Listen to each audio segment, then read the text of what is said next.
Muy buenas tardes, estamos en Plaza de Mayo, esta vez con el señor Marco Novaro y con el señor Hernán Brienza. La idea, como siempre, es que quienes nos están viendo en este momento nos manden las preguntas para que agreguemos a las preguntas que ya vamos a hacer y a la conversación que vaya surgiendo a lo largo de estos minutos, donde para empezar seguramente hablaremos de estas últimas novedades que hubo en la política argentina. Por de pronto, la sorpresa que para todo el mundo fue la victoria de Cristina Fernández de Kirchner. Pero antes de eso, yo venía pensando en otra cosa. Hace poco tiempo nos enteramos que el amigo Chávez estaba enfermo, verdaderamente enfermo, se lo ve en una situación complicada. Y automáticamente apareció un cagazo de muchísima gente. ¿Cómo se sigue sin Chávez en Venezuela?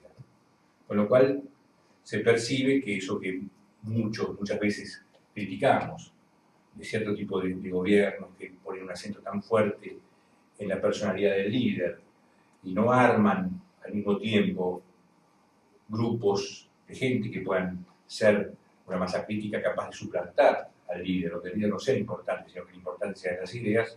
Parece que Latinoamérica tiene como una cierta reticencia a ese tipo de armado, y ahí vimos el riesgo que implica, no tener ese armado. Novaro, yo sé que vos sos una persona que ha hablado bastante de esto. Contame un poquito de tu idea. Bueno, el caso de Chávez es un caso bastante extremo porque es un régimen populista muy personalista, que incluso ha disuelto su propia base de apoyo, sus propias estructuras partidarias que lo llevaron al poder. Y, por ejemplo, si uno observa la tasa de rotación de funcionarios, de ministros, es altísima en Venezuela, ¿no? Hay una permanente ingreso y salida de funcionarios porque caen en desgracia, porque hacen algo que molesta o porque simplemente hay internas permanentes que llevan a la salida de ministros o secretarios. Entonces, se genera una situación que es bastante más dramática que la de otros regímenes populistas, incluso el caso de Bolivia o de Ecuador, creo que son bastante más moderados, digamos, en esto, porque hay más estructura partidaria, hay más división de roles entre el presidente y ministros, el partido, y además hay más oposición, ¿no? Venezuela es también un caso curioso en el cual la oposición ganó las últimas elecciones parlamentarias, pero no logró traducir eso en poder institucional, porque en realidad es un arco opositor que también está muy fragmentado, ¿no? En eso es bastante parecido al caso del 2009 argentino, ¿no? Es una oposición que gana, pero que en su fragmentación no logra cambiar la legislación, obligar al gobierno a hacer otro tipo de políticas, o siquiera a negociar algún cambio, ¿no? Entonces me parece que sí es como para estar preocupado respecto a lo que puede pasar si Chávez, si verdaderamente la salud de Chávez se sigue deteriorando, ¿no? Bueno, hoy lo vimos a Chávez completamente calmo, ¿no? Para mí personalmente fue un golpe casi afectivo, digo, por los minutos en los cuales estuvimos charlando con él, siempre voy a estar agradecido por la prensa exagerada que hizo de mi libro El Loco de Orrego, pero a mí me da la impresión de que en Latinoamérica se da ese contacto entre los líderes y, si se quiere, las sociedades o los sectores populares, justamente porque hay una falla en el sistema de partidos que no termina de convocar o de interpelar a esos sectores. Entonces, en esa diferencia, en esa diferenciación entre esa forma de apelación a los que están en el margen del sistema político de la interpelación, el individuo se convierte en un elemento fundamental. ¿Por qué? Porque suele interpelar y suele tomar la voz de la representación. Le pasó incluso al primer peronismo, ¿no? El peronismo original también utiliza este esquema de representación del líder hacia las masas populares y lo va allí en contra de lo que se llamaba la partidocracia. Pero me parece que también hay que analizar cómo funciona el sistema de partidos que no logra representar a aquellos emergentes que están ocultos, ¿no? Y que esos líderes logran interpelar, logran interpretar y logran entender de alguna manera. Y ese esquema me parece que se repite en toda Latinoamérica y se viene repitiendo desde hace muchísimos años. Y me parece que ahí hay una dificultad de, si se quiere, los sectores políticos dominantes de incorporar a sectores que quedan fuera del sistema político, que quedan fuera del sistema económico. Pero en Buenos Aires existían familias que tradicionalmente eran radicales, familias que tradicionalmente eran peronistas, y sea quien sea el candidato de turno, esas familias votaban por sus candidatos radicales o peronistas. Lo mismo pasaba en el interior del país. En las zonas de Formosa, por ejemplo, de Chaco, el criollo suele ser radical, el aborigen suele ser peronista, y eso se mantenía. Hoy la cosa cambió, ni siquiera, es decir, hoy ya la cosa es tan personalizada que si no está una persona determinada, ese mismo criollo, ese mismo aborigen o esa misma persona de la ciudad de Buenos Aires ya no vota por ese voto familiar, ideológico, político que existía. Ahora es como mucho más lábil. Pues tiene que ver con la excesiva personalización de la política, ¿no? Donde parece ser más importante la imagen en el ágora, que es la teledemocracia, que el partido político como sujeto de acción. Me parece que tiene que ver con eso, fundamentalmente. Y que tiene que ver con la confianza o no que despierta los líderes mediáticos ante la sociedad. Sí, bueno, a ver, yo estaría de acuerdo con que es un fenómeno bastante general.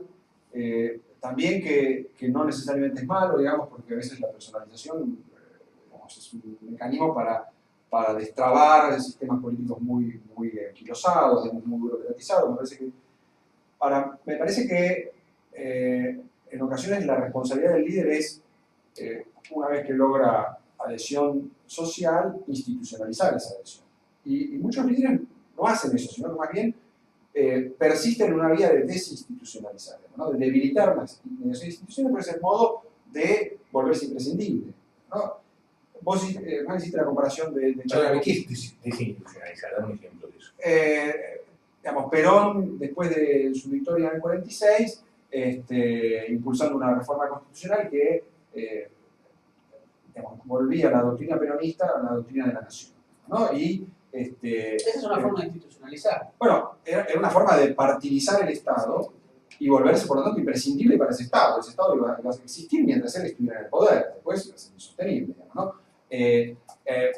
Recambiar completamente la Corte Suprema heredada, salvo un miembro de la Corte que sobrevivió porque era peronista, todos los demás fueron expulsados, era una forma de desinstitucionalizar la justicia, con la idea de que, bueno, la justicia reaccionaria, que había que cambiarla porque estaba en contra de las nuevas políticas sociales y demás. Si uno compara, digamos, ese tipo de personalismo con el personalismo de Roosevelt en los años 30, que choca contra una Corte Suprema conservadora, pero bueno, busca la forma de esquivar a la Corte Suprema, no de eliminarla, no de correrla del medio. Ese es un personalismo que no desinstitucionaliza, que logra encontrar un equilibrio. Efectivamente, a veces es supone, digamos, moderar algunos cambios. Roosevelt tuvo que sacrificar algunas reformas. Bueno, no las pudo pasar él, las tuvo que pasar después, años después, Johnson o Kennedy, lo que fuera. Tiene sus costos la institucionalidad.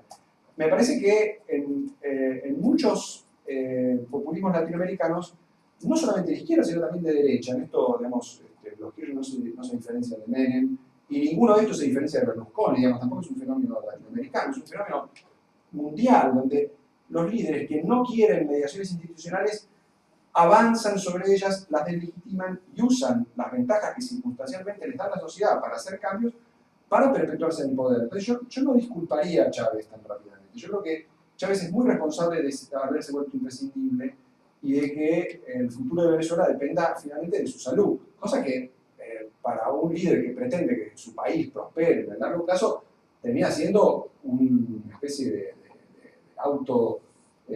debilitamiento, digamos, ¿no? Porque los cambios que él introduzca, si dependen de su vida, bueno, puede terminar en alguna medida parecido a lo que fue el ciclo vital de Perón, digamos, ¿no? Terminado Perón, lo que tuvo Argentina fue una catástrofe. Traducido sería que si fuese cierto su intención de mejorar un país, sería una responsabilidad.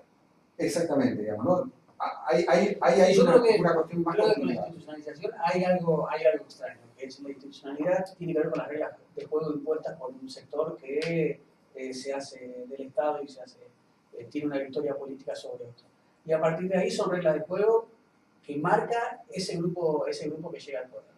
cuando llega un grupo al poder con un hombre con un liderazgo fuerte, porque generalmente los movimientos populares dependen de un liderazgo fuerte, y esto pasa en casi todos los países, fundamentalmente de Latinoamérica. Lo que se necesita de alguna manera también es sacarse de encima la institucionalidad anterior, que es una institucionalidad que de alguna manera está coartando la posibilidad de transformaciones. Y coarta la posibilidad de transformaciones porque justamente es una institucionalidad que va hacia lo conservador, ¿no? Ahora, Entonces me parece que es cierto el tema del marco de las instituciones, siempre y cuando las instituciones hayan sido creadas en la idea de un contrato social perfecto. Pero como no están creadas en el marco de un contrato social perfecto, sino en la imposición de un sector por otro, y sin consenso del otro sector, es que se producen estas cuestiones de institucionalización. Por ejemplo, y es casi una chicana histórica la que hago, pero digo, la Constitución del 53, 60, impuesta por el 58, debería haber sido revisada muchísimas veces. Digo, la Constitución del 58 fue impuesta por una dictadura militar, con una minoría absoluta votada por la sociedad, en el cual se levanta incluso la Unión Cívica Radical Intransigente, que había obtenido el voto mayoritario con un peronismo proscripto.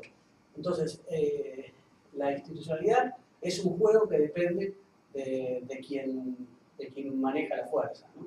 Y me parece que ahí hay que por lo menos dar un salto de atención en qué hablamos cuando hablamos de institucionalización, que son fundamentalmente las reglas de juego, pero son reglas de juego impuestas, no son reglas de juego elegidas en términos de contrato social perfecto.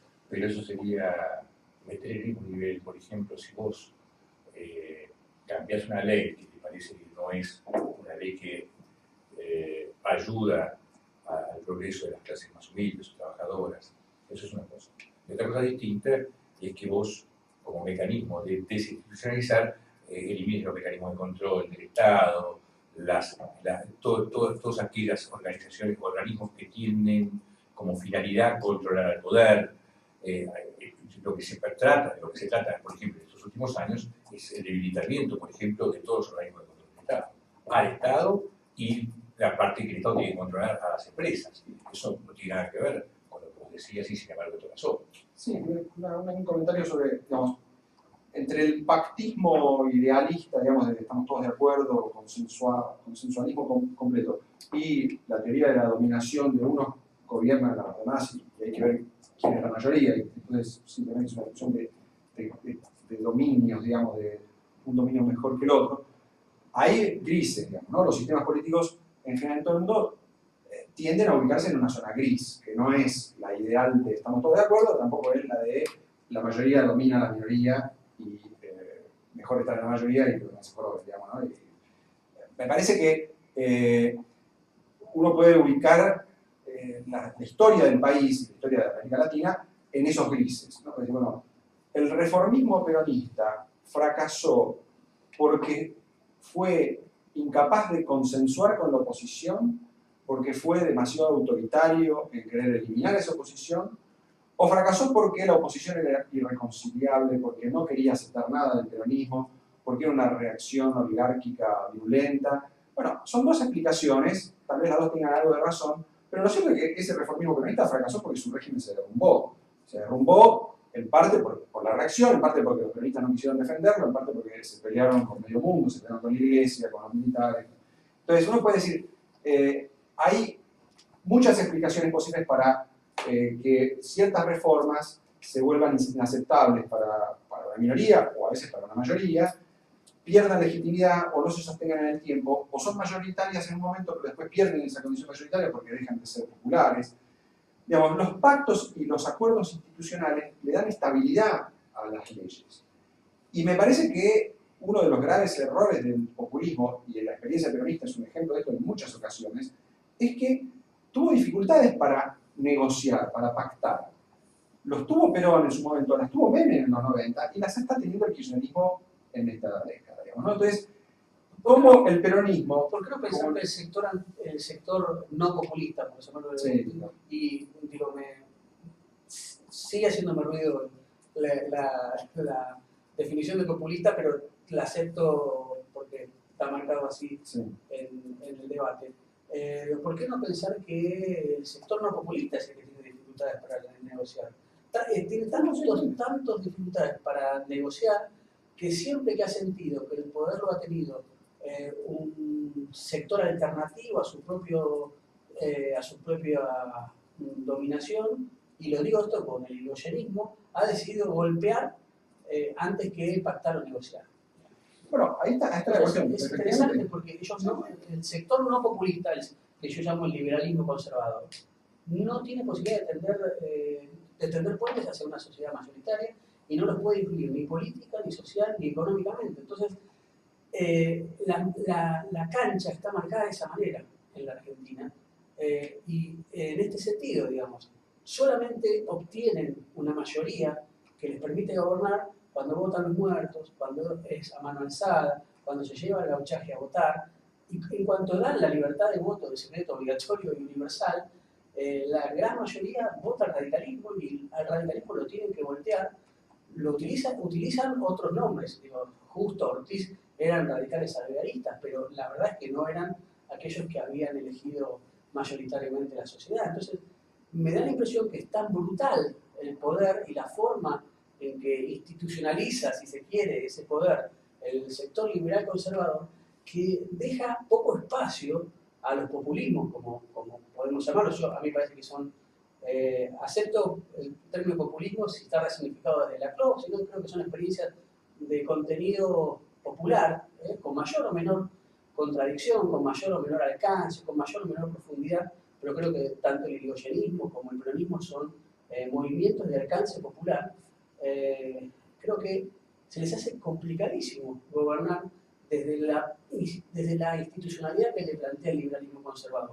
Porque en cuanto vos movés el amperímetro más allá de lo que quiere el sector liberal conservador, y estoy siendo muy esquemático, lo reconozco, pero cuando vos movés el amperímetro, ahí hay imposibilidad de gobernabilidad. Le pasó a Irigoyen en el 28, le pasó a Perón en el 55 por todas las causas que creo que vos también enumeraste, que creo que fundamentalmente la incapacidad de impedir el autoritarismo creciente que tuvo Perón y la incapacidad de él hizo que definitivamente pesara más la balanza del golpe que de la defensa del propio gobierno peronista. Pero esto después ocurrió nuevamente a Frondizi. A Frondizi le hicieron 52 ataques militares. Le impusieron el ministro de Economía, que era Álvaro Alzogaray, y le pasó a Iría. Por lo tanto, yo creo que si bien lo que se llama populismo tiene dificultades para establecer estas negociaciones, me parece que el liberalismo conservador es brutal a la hora de no establecer esas negociaciones. Ahora, él habla de liberalismo permanentemente como la oposición al populismo. Pero digo liberalismo en términos de liberalismo conservador, no estoy hablando de sí, ahora hubo algún gobierno que realmente se puede decir liberal. No, por eso habla de liberalismo en Argentina, por eso en realidad yo no digo conocí un solo liberal en Argentina. Por eso digo liberalismo. Bueno, el liberalismo también es algo tan heterogéneo e inasible como el populismo, digamos, ¿no? Dicen que los populismos a veces son todos y los liberales también pueden ser todos, digamos, porque alguna nota liberal también tuvo Perón, digamos, sí, claro, sí. En sus orígenes.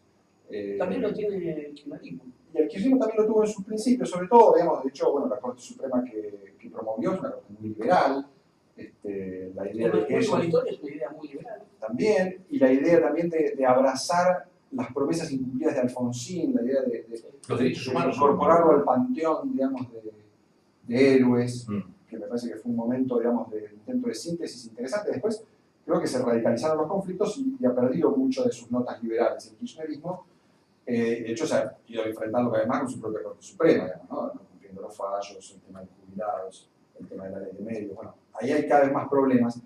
Yo creo que el problema del liberalismo en Argentina no está separado del problema del populismo, sin duda. Me parece interesante volver a la comparación con Estados Unidos. En Estados Unidos la política también es muy populista. Los líderes más exitosos han sido muy antisistema, muy anti-elite, con muchos rasgos, no digamos peronistas, pero tienen ese rasgo, digamos, de líder de masa contra el sistema, contra Washington, contra la burocracia. esa sociedad además muy igualitaria, que Estados Unidos promueve ese tipo de política, y Argentina también es una sociedad muy igualitaria, por más culturalmente, aunque ya ha dejado de serlo en términos sociales. Y la diferencia es que el liberalismo político en Estados Unidos no está divorciado del populismo, está bastante articulado con el populismo. Frecuentemente los reaccionarios usan los dos insultos contra los progresistas, digamos, ¿no? Los acusan de liberales y los acusan de populistas, ¿no? Obama es las dos cosas. Básicamente es un comunista disfrazado, digamos, de populista y de liberal. En Argentina, en cambio, liberalismo político y populismo se han divorciado. ¿De qué fue culpa eso? ¿Es la culpa de la oligarquía que se quedó con el liberalismo y no se lo prestó a los populistas, o los populistas creyeron que no necesitaban del liberalismo político? Creyeron que con ser nacionalistas, católicos, anti-norteamericanos, anti-imperialistas y demás, les alcanzaba y eso los llevaba a ser, quisieran o no, antiliberales. Ese me parece que es una discusión que invierte todos tus argumentos. Voy a hacer la gran Martín Caparrós, que significa yo lo escribí hace un tiempo. digo por qué. Me parece que en el golpe de diciembre de 1828 contra Manuel Dorrego hay una clave de la historia argentina que después hay una matriz que te marca en la cancha para el resto de los días de la historia argentina. Porque en Manuel Dorrego tenés un líder que es muy liberal, muy republicano y al mismo tiempo muy popular. Y es un elegido institucionalmente, respeta la institucionalidad y es arrojado fuera del poder y después fusilado por una alianza que es la clase decente de Buenos Aires, lo que eran los unitarios, y un sector del ejército. Esa irrupción institucional te marca la cancha para el resto de los días, porque la restauración rosista, después se hace una restauración que no te permite no te permite retomar los principios liberales y los principios republicanos, del cual sí se había hecho cargo Dorrego como líder popular. Porque lo que ve Rosas es que ir por la vía institucional es imposible. Se transforma en un líder autoritario en términos de la época, siempre hablando en términos de la época, siempre teniendo en cuenta que estamos en una extrapolación histórica también, pero creo que ese hecho para mí divorcia al liberalismo de lo popular y divorcia a lo nacional, por ponerlo de alguna manera, o al nacionalismo, que después va a tener distintas réplicas. Creo que el nacionalismo católico es quizás el menos simpático de todas las experiencias de lo nacional, pero no es el único. El nacionalismo constitucionalista de Rojas es quizás el que a vos más te simpatice por su concepción democrática. A mí habrá un nacionalismo, quizás el nacionalismo popular es el que más me interese porque tiene cierto tufillo a diagonal entre los dos nacionalismos, pero lo que es interesante es que divorcia también al nacionalismo de lo institucional. En ese divorcio los nacionalistas van a enamorarse de Rosas y los liberales no van a poder recuperar al Dorrego popular porque lo mataron. Entonces ahí hay un trauma que me parece que es un trauma histórico, pero también es un trauma cultural, que también es un trauma, si se quiere, explica los 150 años posteriores. Incluso lo explican desde la matriz del golpe. El golpe, de alguna manera, los golpes de Estado, de alguna manera replican la matriz del golpe de Estado de diciembre del 28. Obviamente no son los mismos sectores, pero son los sectores que se referencian en ese golpe. Los liberales se referencian en el lavallismo, el irigoyenismo en el torreguismo o en el rosismo, y el peronismo en el rosismo. La Revolución Libertadora replica el nombre de Libertador por la campaña de Lavalle en 1840, por lo tanto hay una herencia cultural, una herencia política, una tradición cultural que nace allí, y que me parece que está muy ligado con este divorcio del cual vos hablas del liberalismo y lo popular, de lo nacional y lo institucional, de lo nacional y lo republicano, y de lo popular y lo republicano. Y a mí me parece que ahí es una clave que va a haber que analizar, a riesgo de saber que esto parece un debate de viejos que están hablando de cosas que han ocurrido hace 200 años. Gente que pregunta. ¿Le hacemos intervenir? ¿Existe en Argentina algún partido que históricamente haya intentado esa institucionalización y sigue ahora con esa tradición? Bueno, a ver, a su manera, todos los partidos han intentado la institucionalización. Yo creo que yo estaría de acuerdo con mucho del relato que acaba de hacer Hernán sobre, incluso con las analogías, más allá de las diferencias, digamos, entre las matrices originales, nuestros conflictos políticos y su despliegue más contemporáneo, pero me parece que en lo que yo diferiría tal vez es en el grado de libertad que tienen algunos líderes y partidos cuando consiguen el poder, ¿no? Consiguen el poder y entonces pueden seguir cursos de acción diferentes. Y en ocasiones esos cursos no generan los mismos resultados, digamos. No es lo mismo que si Perón hubiera reformado la Constitución, pero contemplando alguna de las demandas de los opositores, que si ignoraba la oposición porque pensaba que iba a desaparecer, ¿no? Pensaba que era una minoría que iba a ser cada vez más marginal y que se iba a extinguir, como Chávez pensaba hoy de sus opositores, y en algún sentido otros populistas han pensado también en momentos en que creen que han hecho la revolución y no necesitan más a nadie que los frene, digamos, o que pacte con ellos.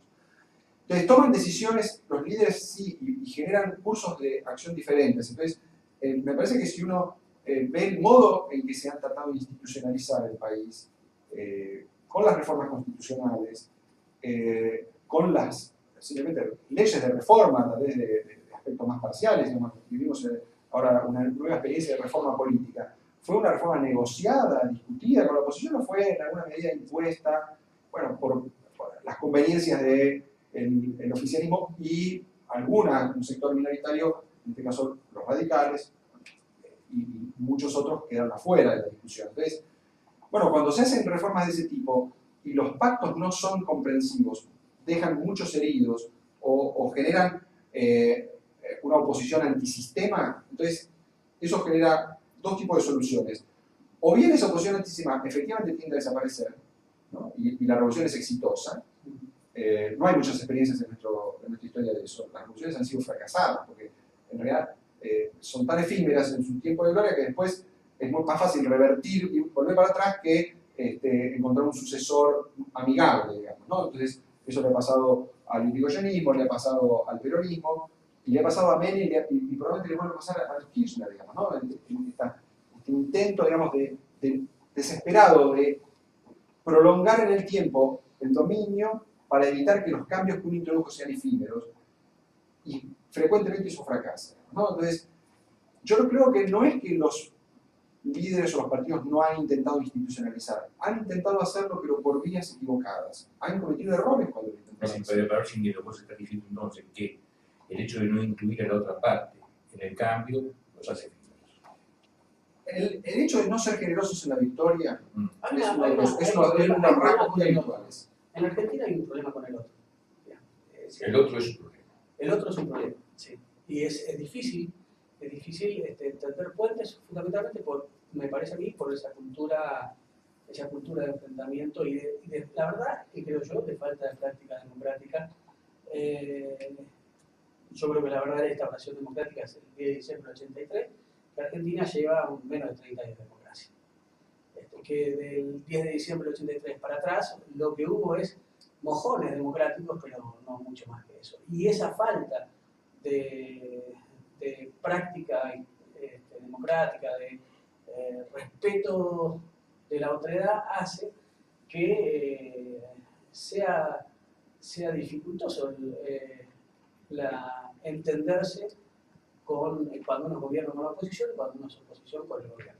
Esto le ocurrió a Alfonsín, digamos. Alfonsín tuvo también un problema con toda la vocación, creo, democrática que tuvo Alfonsín. El otro no tuvo esa misma vocación democrática. Y cuando digo el otro, me refiero a las Fuerzas Armadas, me refiero a la sociedad rural, me refiero el propio radicalismo había soberbia. Y para mostrar que no solamente el problema son los populistas, digamos, ¿no? Cuando Alfonsín busca la reforma constitucional y busca acordar con el peronismo, en realidad su idea que se hace del peronismo es la idea que tenían, y también Frondizi y Ilia, digamos, ¿no? El peronismo sin Perón tenía que ser ese resto de partido conservador de provincias que nunca podía disputarle a ellos o sea, los radicales ser el partido de la reforma, de la socialdemocracia argentina, del progreso. Entonces, ubicaba al peronismo en una condición básicamente indeseable, ¿no? O sea, tenía que ser un partido conservador popular, prácticamente por naturaleza minoritario, y obviamente para el peronismo era muy difícil convivir con un Alfonsín poderoso, y en alguna medida sus actitudes no colaborativas, digamos que tuvo muchas, se explican básicamente no solamente por la pretensión peronista de ser la mayoría siempre, sino también por el temor a extinguirse, ¿no? El temor a, si Alfonsín se salía con la suya, los peronistas desaparecemos, digamos, ¿no? El temor era ese. Entonces, no ser generosos en la victoria no solamente han sido los peronistas. Bueno, pero el cafierismo fue un episodio de 8 meses, digamos, ¿no? Porque digamos, que también para Cafiero era muy difícil, hasta que él demostró que podía ser mayoría, pactar con Alfonsín. Y su intento de pactar duró 8 meses porque efectivamente el resto de los peronistas no aceptaban pactar con Alfonsín, y porque muchos radicales pensaban que les convenía traicionar a Cafiero y apoyar a Menem. Cosa que hicieron en el 88. No es que Menem ganó porque los radicales lo apoyaron, pero en alguna medida también lo ayudaron, digamos, ¿no? Preguntan, ¿cómo evalúan las fórmulas y los resultados de las primarias en torno al tema del personalismo? Bueno, yo dije algo sobre las primarias. A mí me parece que las primarias han sido buenas en el sentido de que es una reforma que por fin se pone en marcha. Hemos habido varios intentos de hacer reforma política que no llegaron nunca a ponerse en marcha, en el 2002, en el 2005, y por fin se pone en marcha algo parecido a una reforma que puede modificar el sistema de partidos, puede atraer a la sociedad a la vida interna de los partidos. Tiene varios defectos. Uno es que perjudica tanto a las minorías que a nadie le conviene competir a menos que sea una minoría ínfima que con tal de figurar les conviene estar ahí, digamos, aunque sea a perder. Pero como le da todo al quien gana, y la minoría no puede pactar después lugares secundarios, otras candidaturas, para compartir la fórmula y nada, entonces desalienta la competencia. Y desalienta la competencia entre partidos y dentro de los partidos. Por eso las alianzas se rompen antes de llegar a las internas, o son alianzas en las cuales, digamos, se reparten los cargos antes de votar. Y esto es un poco lo que se vio en la elección, que es que, bueno, la interna fue muy atractiva para la gente, pero no se decidió nada, porque los candidatos ya estaban. Sí, yo creo que es perfectible, creo que por ahí habría que abrir una instancia de negociación después de la primaria, aunque eso sería desnaturalizar la lógica de la primaria. Pero también creo que la sociedad fue por delante incluso de los partidos políticos, ¿no? La participación del 78% lo que demostró es que la sociedad está con interés de participar en la política. Ahora, creo también que los partidos políticos son responsables de que las primarias no hayan funcionado como tal. Digo, todos los partidos políticos, porque ningún partido político presentó internas en serio, ¿no? Entonces a mí me parece que el dedazo funcionó en todos los partidos políticos. Y me parece que también hay responsabilidad de esos sectores que participaron de las primarias. Ni siquiera los partidos minoritarios fueron a buscar una interna abierta. Sí, una pregunta. Cuando vos decís, yo te escuchaba decir que es perfectible, ¿no? Yo escuché con muchas propuestas de gobierno discutibles, en algunos casos, en otros casos amparadas o basadas en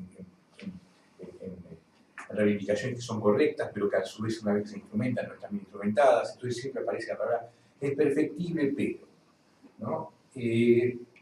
Con lo cual aparece siempre el mismo sector, en el gobierno en este caso, apoyando cualquier cosa que sea, y si está mal decimos que es perfectible, porque esté mal, que es una manera de avalarla porque la hice yo, porque la hizo mi gente. Y por otro lado, está todo mal, ¿no? Pero la pregunta es si los dos sectores, ni él ni yo dijimos lo que estás diciendo vos. Pues así. Me parece que... No, estoy diciendo, en este caso no. En este caso no, pero escuché lo de perfectible.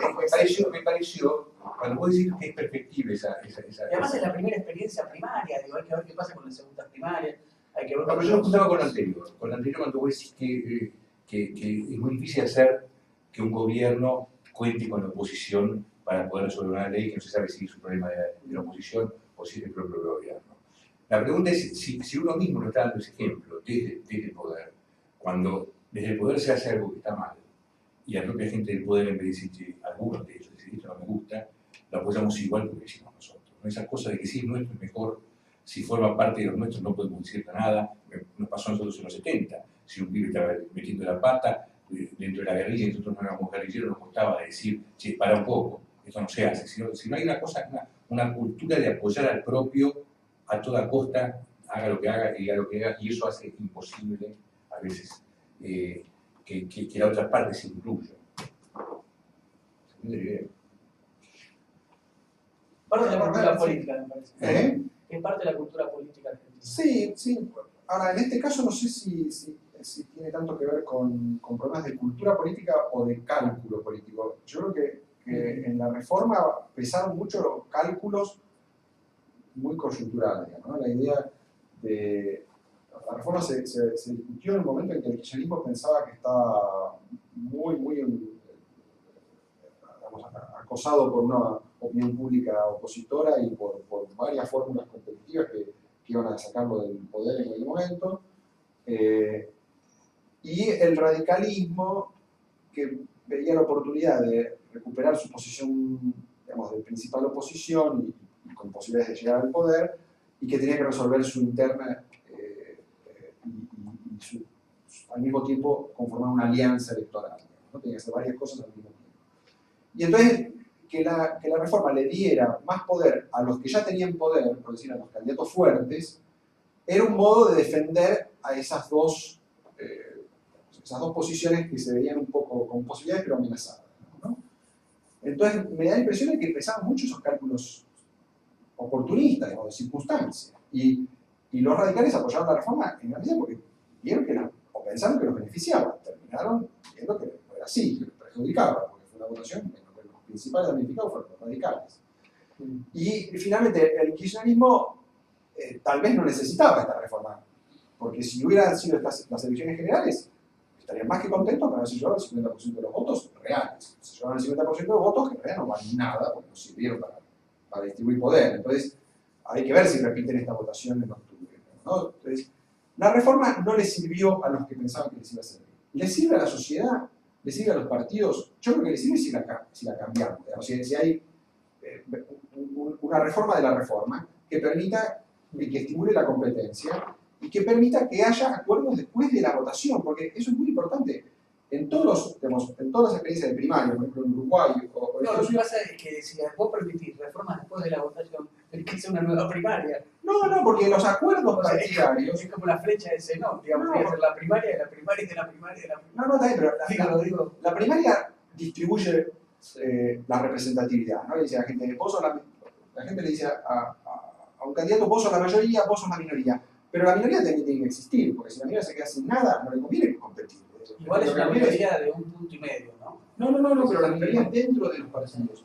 No solamente el umbral para tener alguna posibilidad de presentarse, sino si yo me presento a candidato a presidente y pierdo, no puedo ser candidato a vicepresidente y tampoco puedo ser candidato a gobernador, ni a intendente, ni a diputado, ni a nada. Me quedo fuera del sistema.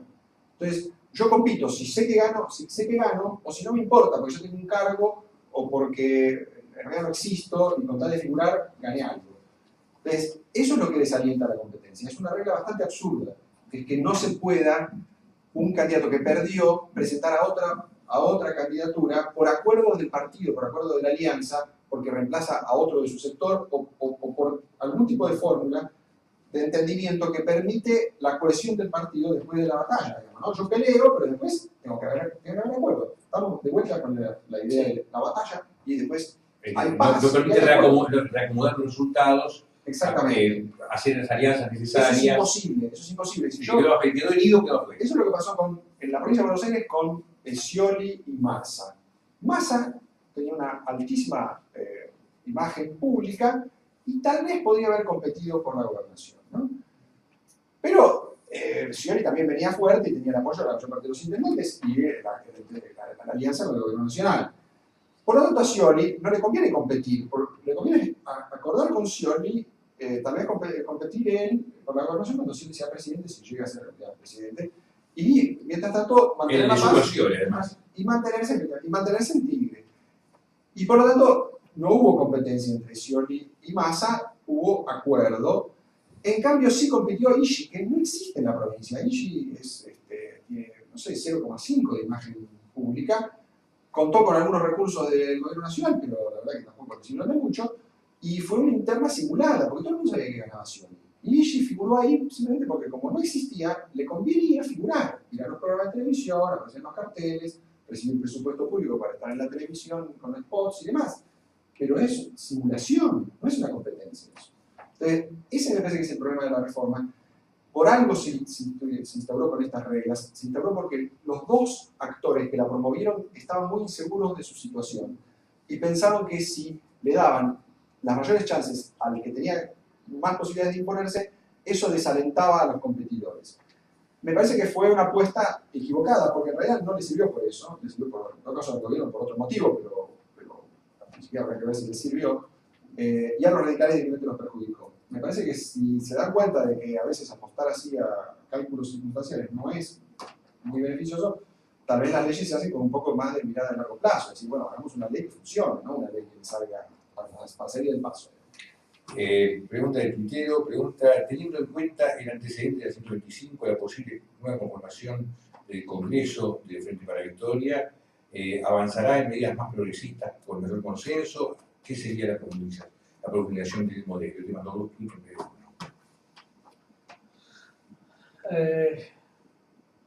es difícil hacer futurología. Primero hay que definir qué son las medidas progresistas con mayor consenso. Hay que ver qué es lo que está buscando la sociedad y cuáles son las medidas que realmente están buscando mayor consenso. Y la profundización del modelo, yo creo que tiene que ver con lo que voy pispeando de la lectura de la realidad. Yo creo que tiende a haber una menor conflictividad, creo que tiende a buscar unos puntos más de distribución del ingreso, y creo que tiende a cristalizar el modelo de producción que se está llevando desde los últimos 8 años, con las políticas macroeconómicas actuales, más una mayor apoyo al sector industrial, a la exportación de los bienes industriales, y con algún tipo de reforma que facilite una mejor redistribución del ingreso. Pero la verdad es que no creo en la teoría de la nación, de la chavización, de la cuarta tiranía o de ese tipo de cosas que me parecen más dignas de Barcelona que de la nación. Voy un poco al tema del principio, cuando se habla del personalismo. Cuando vos tenés que intuir o leer a través de lo actuado cuál es el modelo, es decir, hacer una deducción casi detectivesca, es decir, el modelo es viendo lo que se hizo, haciéndolo esto en perspectiva. Sí, lo que pasa es que yo sé lo que vos planteás. El hecho de que no esté establecido, discutido y escrito, no hace que el personalismo sea más importante todavía, más necesario. Yo entiendo, y sé que el personalismo es, en términos teóricos y abstractos, es una dificultad para el desarrollo de la sociedad. Pero lo cierto es que la historia universal y la historia nacional es empujada como un carro por grandes hombres, hombres y mujeres. Entonces, hay que encontrar es una ecuación imposible de hacer entre la voluntad de transformación de un hombre o una mujer y el deseo de no perpetuación de esa misma persona.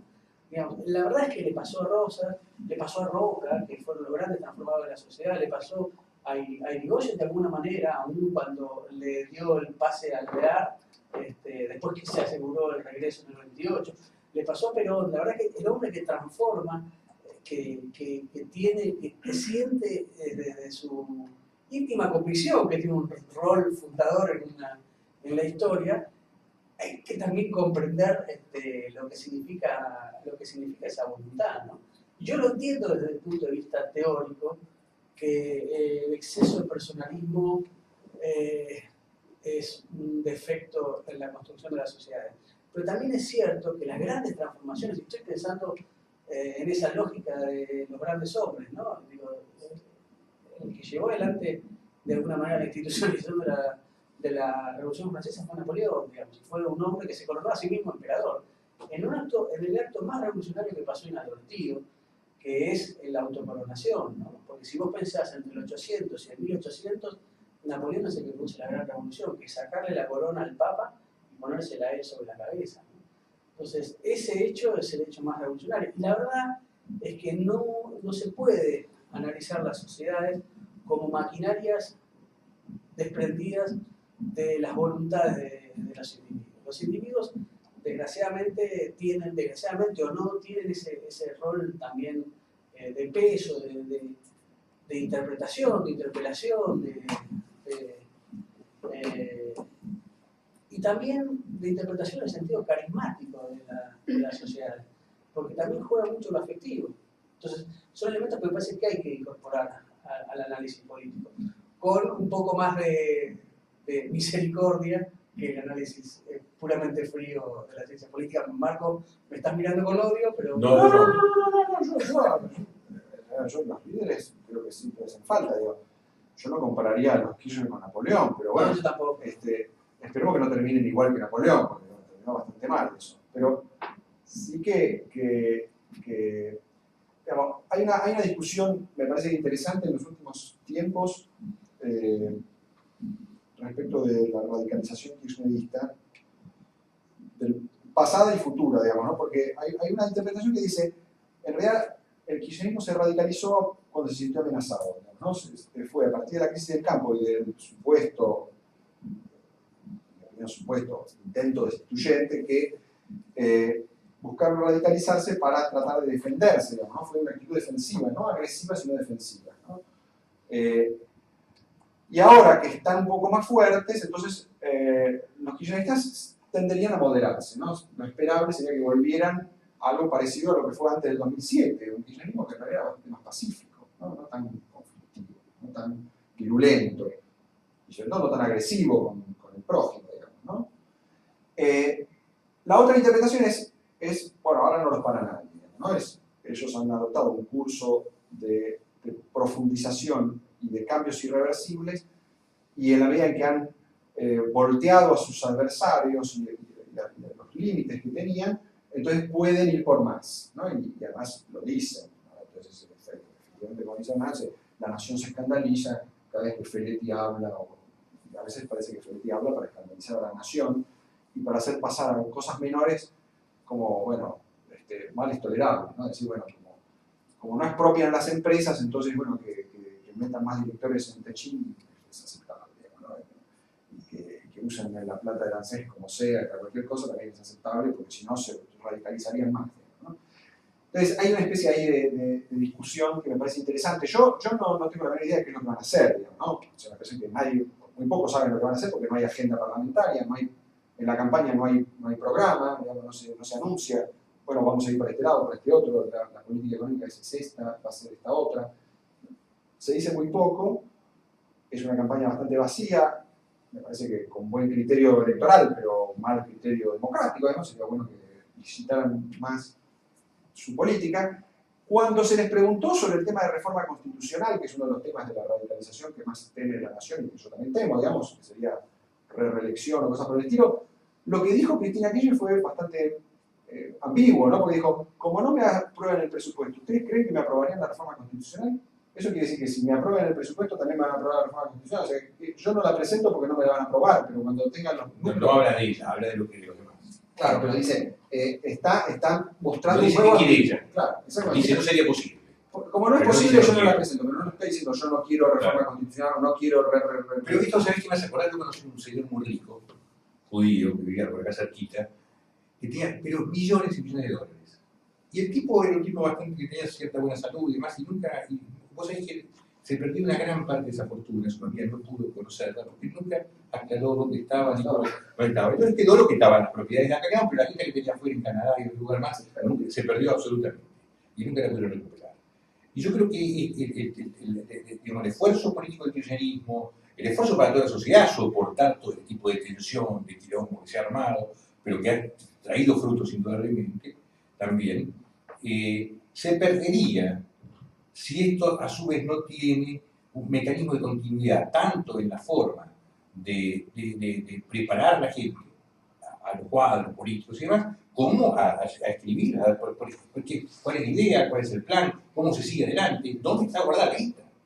¿No? Es decir, esto es metafórico. Yo creo que hay que analizar un poquito el desencuentro, ¿no? Después del 2007. Yo creo que la 125 es parte de una idea del gobierno de profundización. No creo que la radicalización se haya producido después del conflicto con el campo. Creo que la 125 es parte de la radicalización y es parte de un momento en el cual el kirchnerismo se sentía poderoso. Pero creo que ahí hay que analizar algunos aspectos que es, y otra vez vuelvo a la violencia del sector no populista, si se quiere. Yo querría que cualquiera me conteste qué pensaría con una mano en el corazón si la CGT le hubiera planteado 50 días consecutivos de paro general a Raúl Alfonsín después de la ley Mucci. Creo que hubiera sido lo más parecido a un golpe de Estado no militar, digamos, ¿no? Y yo creo que 50 días de rutas tomadas, 50 días de paro del empresariado agropecuario se asemeja mucho a 50 días de paro y huelga general por parte de la CGT. Y esto no está dicho. Entonces, me parece que el grado, si se quiere, de confrontación que llevó adelante el kirchnerismo es producto también de esos 50 días brutales de paro en las calles. Y eso no está explicitado. Yo repito, son 50 días. Y no lo digo por vos, lo digo por... El recuerdo me parece que no es muy preciso el que vos comentás, porque que yo sepa, las calles y las rutas estuvieron cortadas algunos días, bastante esporádicamente. En ese momento, llegó a haber desabastecimiento en la ciudad de Buenos Aires y en Rosario. Hubo días para que nunca llegó a haber desabastecimiento en grandes ciudades. Hubo lío en algunos lugares, básicamente por los contrapiquetes, porque la mayor desabastecimiento fue provocado por los transportistas movilizados por Moyano para hacer contrapiquetes que sí cortaron todas las rutas. El día 45 del conflicto. Pero el día 45 del conflicto, cuando ya había una discusión respecto de que si no pasaba la ley, el gobierno caía. Porque venía la reacción oligárquica y porque era insostenible el gobierno si no se lograba imponer la 125. La 125 no se impuso y no pasó nada. Porque era un conflicto completamente acotado a un tema de plata. Pero muy poca plata, además. Bueno, porque si así, no, si la 125 hubiese funcionado, en ese momento eran 300 millones de dólares más, era mucho menos que todo el quilombo que se armó. La verdad es que yo creo que fue un conflicto artificialmente provocado. En gran medida, lo que sí yo creo que vos tenés razón es que la radicalización, el kirchnerismo la adoptó antes de la crisis, ¿no? O sea, la adoptó probablemente entre 2006 y 2007, mucho antes de que se llamara el Día del Campo, porque está en su programa. Yo creo que esa tesis de que, bueno, ahora que no tienen amenazas se van a moderar, a mí no me convence. Yo creo que es parte del ADN del kirchnerismo radicalizarse, porque es un estilo de gobierno que necesita la radicalización, en parte porque tiene una agenda muy limitada, en parte porque su agenda de reformas es limitada. Si hubiera más reformas que hacer, entonces estaría más trabajando en esas reformas y no tanto en el conflicto político. Como las reformas son pocas, en realidad hay que radicalizarse mucho y decir, bueno, acá hay una gran batalla cultural, hay que terminar con cablevisión. Entonces, y después tenemos que ir por la reforma constitucional para lograr una democracia auténtica, porque esta democracia no sirve y es oligárquica. Y demás. Entonces, en vez de dedicarse, bueno, a ver cómo hacemos para mejorar el sistema impositivo, cómo hacemos para mejorar el sistema educativo, la salud y demás, hay una especie de versión glamorosa del cambio político, muy poco práctica, muy poco afincada en temas prácticos, que necesita de la radicalización. Sinceramente, el ejemplo de la 125 es ese, es un gran conflicto político sobre muy poco, sobre un tema que finalmente era muy efímero, porque la verdad que terminó la protesta, los chacareros volvieron al campo. Es cierto que después votaron en contra de Cristina, pero ahora han vuelto a hacerlo, porque realmente la oligarquía no existe. Los chacareros son capitalistas que quieren llenarse de plata y que ven que con el kirchnerismo se están llenando de plata y entonces lo votan. ¿Dónde está la oligarquía? ¿Dónde está el enemigo del pueblo? Yo no creo en esa lógica de la oligarquía como los empresarios agropecuarios. Sí creo que fue un paro de los empresarios agropecuarios, eso no hay... Bueno, sí no, fue un no paro, tengo efectivamente, ninguna pero duda, un paro brutal, pero, un paro bueno, brutal. brutal. Digo, no creo... No Todos creo los paros tampoco- suelen ser un poco brutales. Yo ¿Sabes sinceramente qué? estoy en Sí, contra de sí, las cosas. Son expresionistas, muy picuados. ¿Sabes qué creo, Marco? Que Yo estoy en contra de los cortes de ruta, me parece espantoso que la gente corte la ruta. Por lo que yo creo que cuando empezaron los cortes habría que haber Sí. mandado a la gente a venir y evitar el corte. Pero yo te insisto en recordarte que los peores cortes los hizo Moyano y los transportistas, que eran los tipos que estaban, no se sabía si con el paro o contra el paro, pero en realidad quisieron no, lo que quisieron es pescar el río revuelto. que digamos. levantaran los otros. Querían levantar los otros, No, también yo querían- creo que, claro, sí, yo creo que no reduciría la batalla cultural a lo de Cablevisión. Y creo que tiene que ver con esto. La batalla cultural se da a nivel horizontal, incluso. Y a veces incluso va por afuera de los caminos que plantea el gobierno nacional. Y me parece que ahí es interesante la lógica de debate que puso la sociedad. Me parece que la sociedad debate cosas diferentes hoy a las que debatía hace 10 años. Y me parece que ese cambio cultural, si bien es un cambio cultural que obviamente no estamos hablando de que todos los argentinos discuten a Hegel, ¿no? Pero sí creo que hay otra agenda de discusión mediática, cultural, política en los argentinos. Y me parece que eso, de alguna manera, se debe a una impronta que tuvieron los Kirchner. Que tuvo más ella, que tuvo más la presidenta Cristina Fernández que Néstor Kirchner, me parece. Y que tiene que ver con la preocupación intelectual que tiene Cristina respecto a la historia, respecto de la visión del mundo, respecto a un montón de cosas. Y creo que ese clima de discusión, ese sobredimensionamiento de la política y de la cultura termina haciendo una especie de teoría del derrame cultural hacia el resto de la sociedad. Y me parece que eso es, la verdad que creo que es muy positivo. Ahora, para no avanzar demasiado en ese tema de la batalla cultural, es un temazo, digamos, y tiene muchas facetas, algunas positivas seguramente. Sinceramente me parece que el debate público en Argentina es un fiel reflejo de la pobreza de nuestra política pública también, en el sentido de que lo que se debate es muy poco de concreto, de cosas prácticas. Se debaten intenciones, ideas generales, pero ¿dónde está el debate sobre educación en Argentina hoy? Digamos, ¿no? ¿Dónde está el debate sobre el sistema impositivo en Argentina hoy? ¿Dónde está el debate sobre el sistema de coparticipación y el sistema federal? Es un país que no tiene sistema federal, cuyo sistema impositivo es de las cosas más regresivas que existen, más antiproductiva, y se supone que es progresista porque se le cobra a los chacareros. Eso es absurdo. Es lo que no están haciendo ni Mujica, ni hicieron Lula, ni nada. No le cobran a los que producen, le cobran a los tipos que ganan plata, le cobran a los bancos, le cobran al tipo que acumula la ganancia, no al que pierde la ganancia. Entonces, me parece que la discusión política en Argentina está efectivamente muy activa, pero está muy mal orientada. Está muy orientada a cosas que son completamente estériles. Si Clarín sí o si Clarín no, ¿qué me importa? O sea, ¿qué va a cambiar si Clarín pierde Cablevisión? A mí no me va a cambiar nada. Argentina no va a ser más democrática. No va a haber medios de comunicación mucho más democráticos si hay más medios de electroingeniería, de Baez y de Polsky. Sinceramente, esos tipos son más tiranos en sus medios de comunicación de lo que es Clarín con sus periodistas. Y yo creo que, sinceramente, la discusión sobre políticas públicas a nosotros nos pasa, pero a recontra de costado. Yo que trabajo en comunicación, te puedo asegurar que sí, que es cualitativa y cuantitativamente superior el debate hoy que solamente con la voz uniformada de Clarín y La Nación, como ocurrió en los años 90 o como ocurrió hasta el 2005-2006. ¿Por qué? Porque lo que justamente permite es distintas bocas de comunicación, distintos discursos. Algunos minoritarios, algunos mayoritarios, algunos son acertados, otros no, pero lo que sí es cierto es que cuanto más bocas de expendio de comunicación haya, mejor es para la democracia argentina. Y te digo una cosa, en los 90, yo trabajé en medios todos los 90 y te puedo asegurar que había una sola forma de comunicar y una sola forma de informarte. Y que lo que te marcaba la gente era el diario Clarín en la mañana. Todos los productores radiales, todos los productores televisivos miraban Clarín todas las mañanas y a partir de eso hacían las notas que tenían que hacer tanto en radio como en televisión. Vos vas a decir que no alcanza. Vos vas a decir que no es perfecto, es cierto.